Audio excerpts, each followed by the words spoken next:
Morning বন্ধুরা, আজকে বানাচ্ছি ভেজিটেবল পকোড়া। এর মধ্যে যে আলু দিয়েছি, পেঁয়াজ দিয়ে ধনিয়া পাতা দিয়েছি,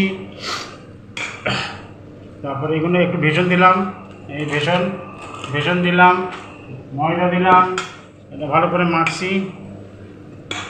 মাখার পরে এটাকে তেলে ফ্রাই করব, কতক্ষণ রেখে দেবো মেখে, তাহলে ইয়েটা নরম হবে ভালো মতন।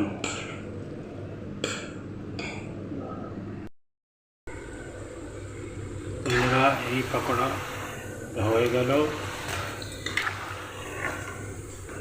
এটা ভেজিটেবল পকোড়া। আপনি ফুলকপি টুলকপি দিয়েও বানাতে পারেন।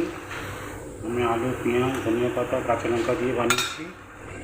এটা হয়ে গেল।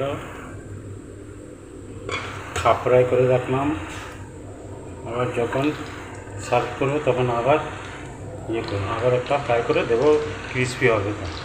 তা বন্ধুরা, রাখলাম, বাই।